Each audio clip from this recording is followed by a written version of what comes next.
Good morning. I'll start, as we often do here at the Department of War, with the bottom line up front for the world to hear and the press to actually admit that the United States is decimating the radical Iranian regime's military in a way the world has never seen before. Never before has a modern, capable military, which Iran used to have, been so quickly destroyed and made combat ineffective. Devastated. We said it would not be a fair fight, and it has not been.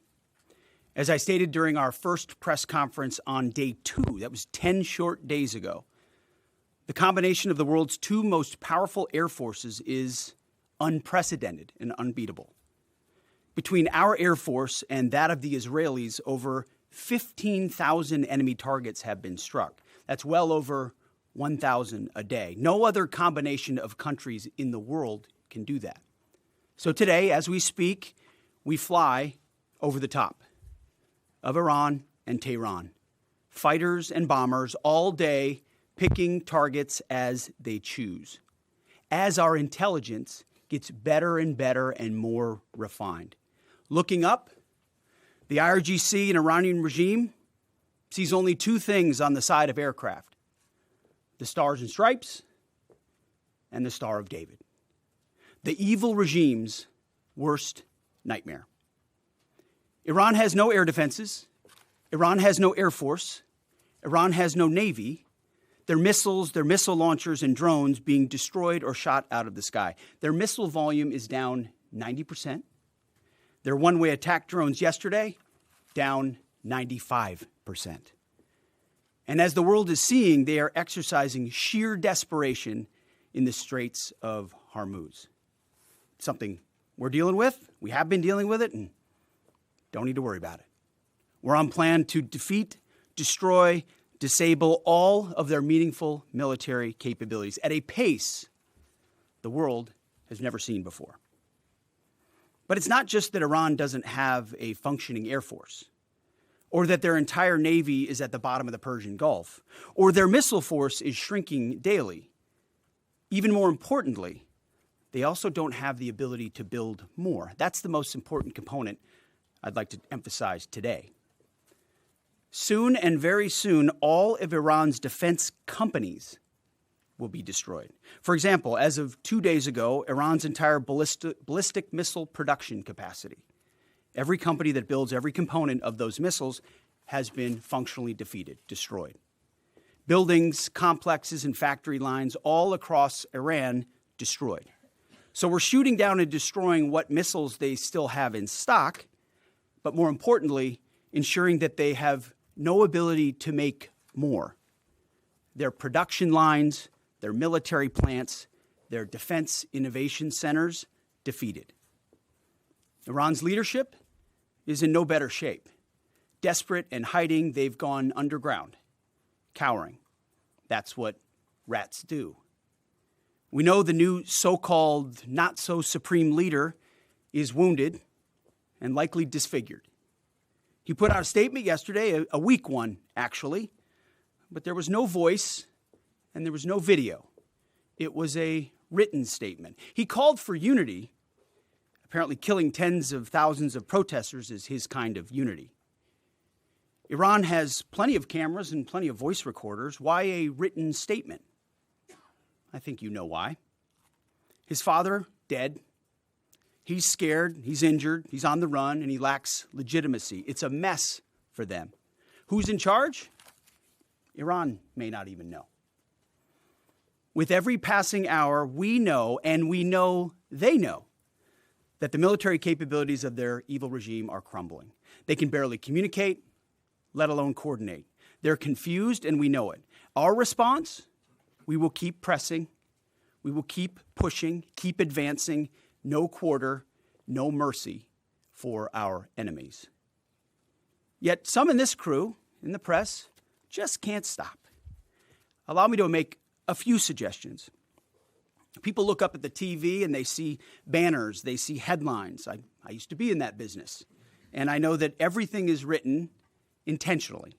For example, a banner or a headline, Mideast war intensifies, splashing on the screen, the last couple of days, alongside visuals of civilian or energy targets that Iran has hit, because that's what they do. What should the banner read instead? How about Iran increasingly desperate? Because they are. They know it, and so do you, if it can be admitted. Or more fake news from CNN. Reports that the Trump administration underestimated the Iran war's impact on the Strait of Hormuz. Patently ridiculous, of course. For decades, Iran has threatened shipping in the Strait of Hormuz. This is always what they do, hold the strait hostage. CNN doesn't think we thought of that. It's a fundamentally unserious report. The sooner David Ellison takes over that network, the better. Another example of a fake headline that I saw yesterday: war widening. Here's a real headline for you for an actual patriotic press. How about Iran shrinking, going underground? You see, Iran's leaders are hiding in bunkers and moving into civilian areas. The only thing that is widening is our advantage. Not to mention our Gulf partners stepping up even more, now going on the offense, and have always been with us on the defense with collective and integrated air defenses. Our will, it is unshakable. Our options, maximized, and our capabilities still building. We're going up, they're going down. As I said from the start, President Trump holds the cards. He'll determine the pace, the tempo, and the timing of this conflict. His hand firmly on the wheel, as well as on the throttle setting. America first, peace through strength, in action. From day one, as our nation expects and the president demands, our warriors have fought with lethality, precision, and rapid innovation. In fact, today will be, yet again, the highest volume of strikes that America has put over the skies of Iran and Tehran. The number of sorties and number of bomber pulses, the highest yet, ramping up and only up. And quantity has a quality of its own as we continue to ramp up. Every tool of AI, of cyber, of space, EW, counter-UAS, you name it, we're employing it. Blinding, confusing, and deceiving our enemy. Because we know who the good guys are here. And the American people do too. And that makes my job simple.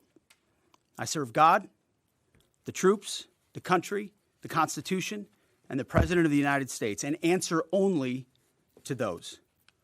All in service of victory on the battlefield and the military objectives that we've laid out from day one. Defeat the missiles, missile launchers, and defense industrial base, which I laid out today. Defeat the Navy and deny Iran the ability to have a nuclear weapon. Clear, decisive, achievable. And Admiral Cooper knows, the CENTCOM commander who we spent a couple of hours with last night, that in pursuit of those objectives, we have his back in every way.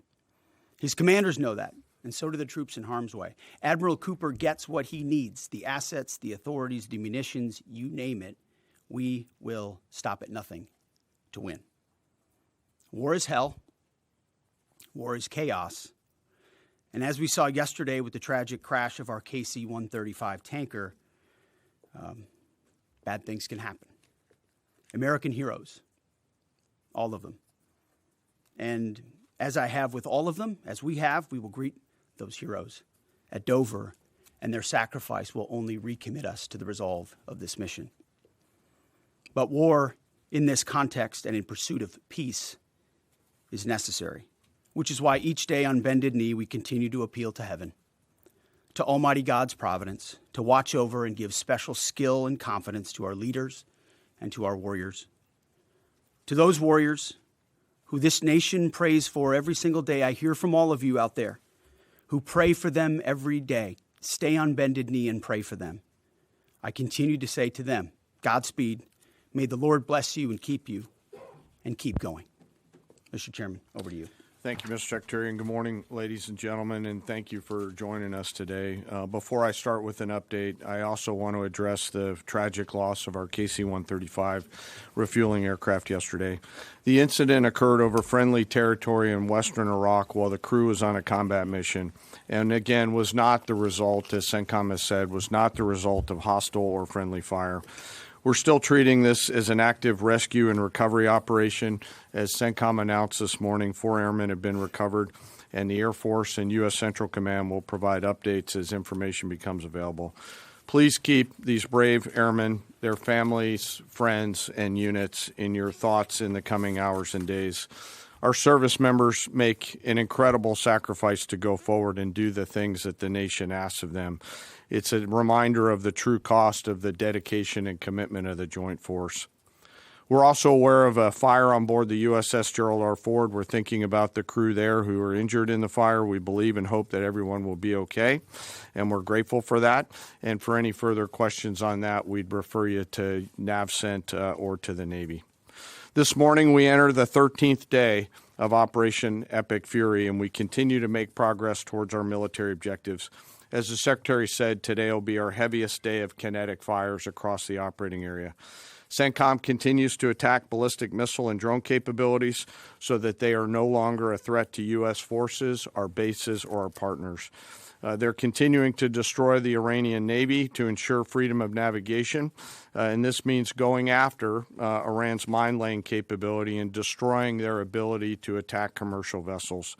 And we're targeting their defense industrial base so they cannot rebuild the capabilities that can harm America's interests or our partners in the future. As Admiral Cooper said in his update on Wednesday, Iranian combat power continues to decline as a result of the continued strikes, as the Secretary talked about. We've attacked over 6,000 targets, and our strike packages continue to launch every hour, and we've maintained an unprecedented number of sorties up overhead of Iran. CENTCOM is now persistently over the enemy, and a result, we've seen a reduction in missile and one-way attack fires, as the Secretary said. In less than 2 weeks, we've rendered the Iranian Navy combat ineffective and continue to attack naval vessels, including all of their Soleimani-class warships, which were armed with anti-ship missiles and anti-aircraft weapons. We've made progress, but Iran still has the capability to harm friendly forces and commercial shipping, and our work on this effort continues. But I want to make something clear. The only thing preventing commercial traffic and flow through the Straits right now, which there is some through the Straits, is Iran. They are the belligerents here holding the Straits closed, although there is some traffic moving through there.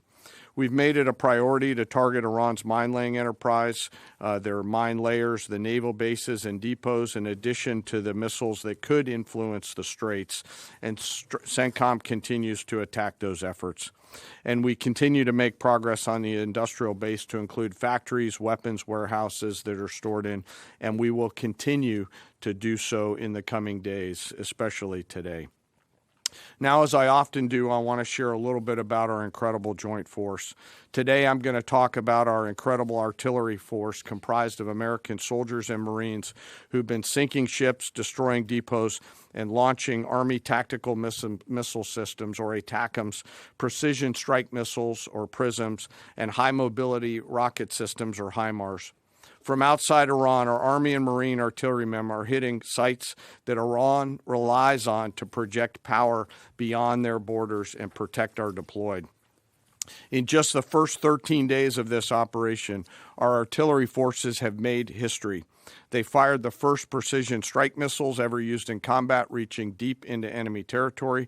They've used Army ATACMS to sink multiple ships, including a submarine, and they've done all of this with the precision and determination that comes from relentless training and trust in each other and in their weapon systems. Yesterday, I had the incredible honor and privilege of speaking with some of our young soldiers from the 3rd Battalion, 27th Field Artillery Regiment out of Fort Bragg, North Carolina, the unit and the crew that fired the first precision strike missiles.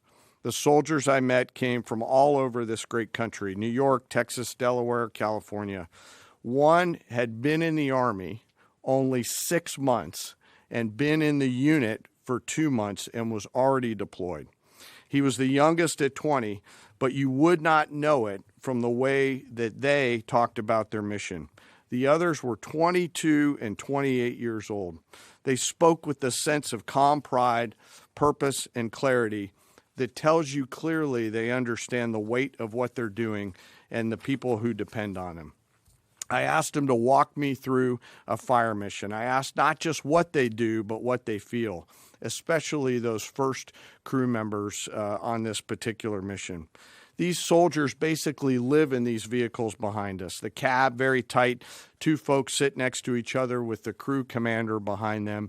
It's jammed inside there with their personal weapons and kit. And they sit and wait for a fire mission. And when that fire mission comes, they close the armored doors and begin to program the systems. They then throw 3 simple toggle switches, and 10 to 15 feet behind them, a rocket motor ignites, and the round is headed downrange to do the nation's work. I asked these youngsters, these young, awesome Americans, what does that feel like? And one of them just looked at me and said, "It's awesome." No drama, no hesitation, in the middle of the day, in the middle of the night, in the sun, the rain, in the snow, flawless execution. Their Marine counterparts are out there doing the same thing every night. Same work, same pressure, same expectations, same results. And we hand tremendous and enormous responsibility to these young Americans, and they carry it with a level of maturity, grit, professionalism, and tenacity that makes me incredibly proud to be a part of their joint force. Their parents and families would and should be incredibly proud. And their leaders and I trust them to do the deeds that they must do in difficult circumstances every single time. I also want to touch today I want to touch for a moment today on their leadership. These young Americans are led by extraordinary young leaders out at the tactical edge. Yesterday, the battery commander and her NCO were there with this crew on the same video screen. The 2 of them hardly said a word. They didn't have to. In their eyes, and in particular the commander's eyes, you could see the quiet trust and confidence she had in these soldiers and the rest of their battery. It came through loud and clear, and we appreciate their leadership. When I asked these soldiers yesterday, what is it that you need from the Secretary and I, they looked at each other, paused for a moment, and looked back at me and said, "More rounds, sir." It was awesome. So thank you to those soldiers and Marines out on the firing line supporting our mission, and thank you to their families. Our joint force will continue today to deliver dynamic fires against the enemy from the land, sea, and air. We remain deeply grateful for their service, and for the 3rd time today, I'll mention that today will be our busiest day. This mission remains complex, dangerous, and difficult, and every service member has a family waiting for them to return home. And I want to thank all of the families today who are supporting their deployed forces and those doing the work here in the States. On a personal note today, I also want to thank the Joint Staff and the team that I have the pleasure of working with, some of them right here in this room. They are working 24 hours a day to deliver the options that we must to the Secretary and to the President. Today, as I close, I ask that we remember our fallen and those participating in the recovery operations to bring home our lost KC-135 crew, that we keep those service members and their families in their thoughts and prayers. Those are very, very, very tough days when that knock comes on the door for people on both sides of the door.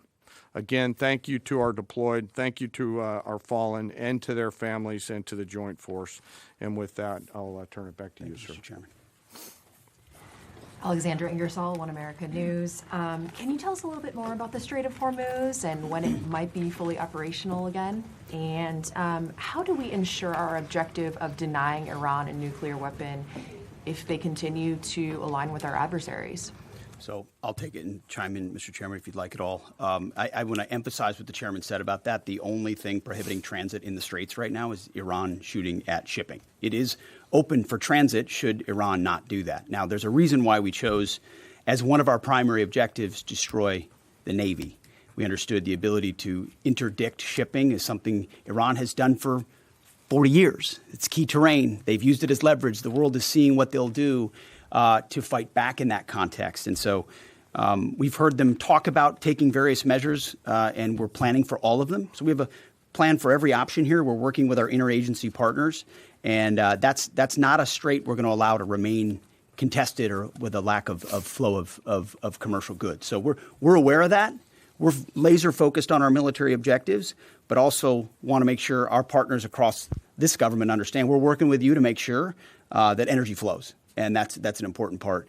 And the second question was on the nuclear capability. As we've said from the beginning, their strategy shifted just from defense of their nuclear facilities to a conventional umbrella of so many missiles that no one would challenge their ability to the opportunity to defeat their nuclear capabilities. And it was growing by the day. So with Iran at its weakest moment, going at that ballistic missile capability creates an opportunity to ensure at any point in time that Iran give up their nuclear capabilities, or if need be, you prevent them from doing it, as the president has done once already with Operation Midnight Hammer, obliterating those capabilities. So the conventional side is a huge part at getting at denying nuclear capabilities, if you have anything you want to add. Appreciate the question. I'm not going to comment on what we may or may not be thinking about any options that the Joint Force could be tasked to do in the future, whether it's on the nuke matter or anything else. Thank you. But we have options. The mines that are in the Strait of Hormuz and our ability to, obliterate them? We retain a range of options to solve a whole variety of problems, and that is one set of options that we have, that we hold on to. So, Absolutely. Thank you.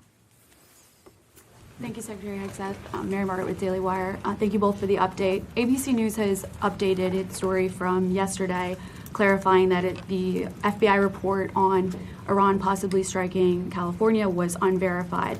I just want to ask you, what impact did that original reporting have on the public, and does Iran even have the ability to conduct such a strike? And then just really quickly on another note, what role did Vice President Vance play in counseling the president on this conflict? Can you speak to some of the media reporting suggesting that there is a division there? That reporting on California obviously had no impact on us. Also, we're used to bad reporting. We're used to ill-informed reporting. And so it doesn't change how we operate, but we engage with it to prove that it's not true, as CENTCOM has done so well. Ultimately, I look at the reports on a daily basis of our interagencies all over it. My partners across government are all over, looking for indications and warnings, keeping the American people safe.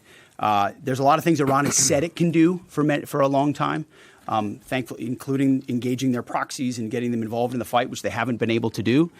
So we're watching that very closely. And as far as the vice president, he's an incredible member, leader of this team as well, alongside the president and the Secretary of State. I can't say enough great stuff about this team, how it works together, how it provides options to the president, and the vice president every single day is a key voice in that, an indispensable voice in that, actually. In the middle there, red tie. Yes. Michael Gordon, Wall Street Journal. Iran is thought to have 440 kilograms of highly enriched uranium in at least 2 locations and several thousand kilograms of lower purity material. Can you conclude this mission successfully without physically taking control of that material, or are you counting on diplomatic negotiations to provide some measure of control leading to its removal? You've mentioned missiles, you've mentioned drones, military industry. You haven't stipulated that taking care of that material is a mission priority. We've said from the beginning, deny Iran nuclear weapons as a core mission. We retain options across the spectrum to ensure that they never do. And President Trump has said that. And that's why this mission actually couldn't have been possible without Midnight Hammer, without what those B-2s did going across and obliterating those facilities. That set the condition for the opportunity to do what we're doing now. So the president's kept his eye focused on nuclear capabilities. And I will say we have a range of options, up to and including Iran deciding that they will give those up, which of course we would welcome. They weren't willing to do in negotiations. I would never tell this group or the world what we're willing to do or how far we're willing to go, but we have options for sure. Right next to them. Me? No. Right there. Right here, sir. Right here? I'll take it for Quarter sure. zip right there. Yep. No, you. Yep. Okay, thank you, sir. Can you please provide some guidance? It's been 13 days in. Can you please provide some guidance, both of you, about the strike on the girls' school? There's been reporting that indicates that preliminary inquiry, even though it's ongoing, has determined that the airstrike was carried out by the United States. Given that there is another competing narrative that this was done intentionally, can you provide us with some guidance about whether this was the case? Secondly, we are also getting, we had heard yesterday from Energy Secretary Wright that said that the U.S. Navy would not be ready until the end of the month to provide escorts through the Strait of Hormuz. Is that an accurate assessment? And if so, can you tell us why? Thank you. Well, with an issue on your first topic, an issue of such seriousness, we're not going to let reporting lead us or force our hand into indicating what happened in a particular situation, because the truth matters. So I can report that CENTCOM has designated an investigating officer to complete a command investigation. The command investigation will take as long as necessary to address all the matters surrounding this incident. And the investigating officer is from outside CENTCOM and is a general officer. But I will note to this group and to the world, there's only one entity in this conflict between us and Iran that never targets civilians. Literally never targets civilians. I look at the process that's used on dynamic strikes or on boat strikes and others. We have a very high fidelity process in that case. So we don't target. Iran does. We will investigate. We'll get to the truth, and we'll share it when we have it. Absolutely. And what was the second About the question? Strait of Hormuz, about the Navy, Secretary Wright. It's a tactically complex environment, and before I think we want to take anything through there at scale, we want to make sure that we do the work pursuant to our current military objectives to do that safely and smartly. So we're continuing to develop. And we do a lot of work. Yeah. And like I said, it is dynamic, but this is, I think, almost by 20% the largest day of strikes. And as I said, our intelligence just gets better and better. That feedback loop feeds itself. And as we refine those targets, it exponentially increases what we can hit and why, to include strategic things the world's talking about and looking at. And it's our job to have a plan for it, which we do, to address it, and ensure that the president has options. We've done that from the beginning in this department. He'll have options on that topic as well. Right here. The United States, they thank carried you. out that strike, sir? An investigation is an investigation. That's what it is. It doesn't mean anything other than that. Yes. Ryan Morgan with the Epic Times. Regarding today's busy day of strikes, last week you guys discussed the progress of the air campaign to gain air superiority and to transition from these standoff weapons launched at range to more overhead strikes. Can you now say that these strikes today are going to rely entirely on stand-in over-the-top weapons, or are standoff range weapons still in play? It's a great question. I can say, based on the report I read this morning at 0600, only 1% of the munitions we're using today are standoff munitions. The rest are over-the-top, the types of which we have a plethora, which was our goal from the beginning. You use standoff, which are more exquisite. You transition to a much larger magazine depth, ensuring that you're preserving all the capabilities you have and your options across the force. Absolutely. Has Iran placed any mines Right since here. the war Lisa. started? Is Iran placing new mines? We've heard them talk about it, just like you've reported recklessly and wildly about it. But we have no clear evidence. We have no clear evidence of that. Thank you, Right sir. here. Mr. Secretary, given everything the U.S. have accomplished in the last 24 hours, as of today, how do you define success in this military option? And has that definition changed from day one? And also regarding Iran government telling countries hosting U.S. American bases that they could face attacks, what is the Pentagon doing about that? First question is, what is the objective? How do you define success as of today? Yeah, I mean, we define success, again, 13 days in, by reaching the military objectives that we've laid out. Launchers, missile launchers, defense industrial base, their Navy, the ability to project power in the naval sense, leading toward denying them to get a nuclear weapon. And we've got internal metrics that look at that we represent to the president, who then can decide how long he'd like to continue in pursuit of those military objectives. So that hasn't changed. There's a lot of things a lot of people talk about. what they want us to do or what we should do or what we should stay focused on. And again, I've addressed this before, and I think it's worth saying again, mission creep or expansive missions or prolonged timelines or democracy building or nation building, you name it, has not been part of what President Trump wants us to be involved in. We're solving for something here, this particular mission set, but also recognizing this country's conditioned to previous leaders, whether it's George W. Bush or Barack Obama or Joe Biden, who had these expansive, nebulous mission sets that kept changing all the time. And so the timeline kept moving, and we kept pouring more troops in and on the ground. And then pretty soon everyone wonders, like I did in Afghanistan in 2012, what's our mission here? I'm not clear what it is. We're taking the opposite approach here and saying we've defined these objectives. We're pursuing those objectives. The president has his hand on the throttle and will decide ultimately when they've been reached that serve the purposes of the United States of America, American interests first. Yeah, right here. Thank you, Secretary Hegseth. Polls show over 80% of Republicans support the president's military action in Iran, but there's some consternation in parts of the party, particularly from your fellow Fox News alum, Tucker Carlson. He called the war disgusting and evil, and then said of unconditional surrender, which the president has called for, means foreign troops get to rape your wives and daughters. Have you heard these comments, and what's your reaction to them?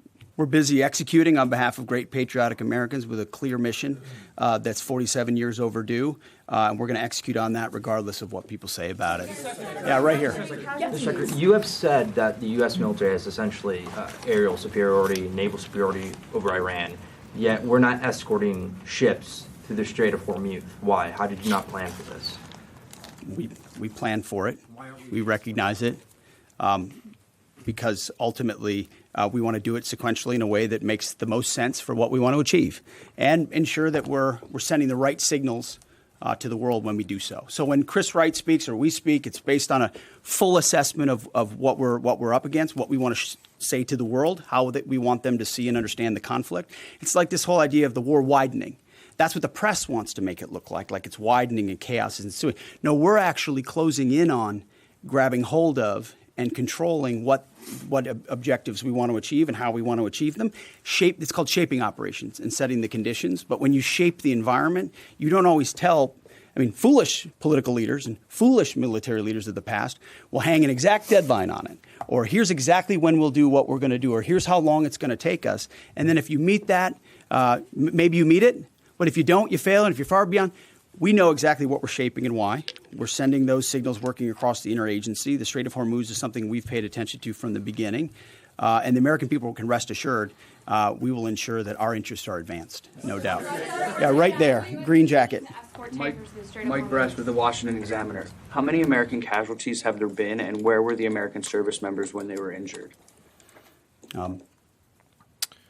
It's a bunch of return to duty. So we've had the large majority have gone in for some medical treatment and return to duty.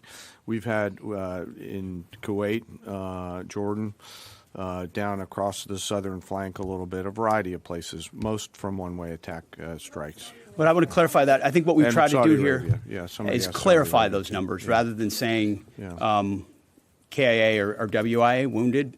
Be more clear about that because the overwhelming majority, almost 90%, thank God, are returned to duty. Minor injuries returned to duty, and so that number can look a certain way, and our job is to add some fidelity to it. Absolutely, right here. Yeah.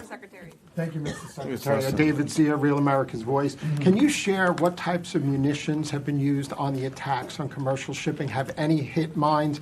And are USVs, unmanned surface vehicles, being used? And just a quick follow-up, were there any arrests in Fort Campbell with the drone thefts?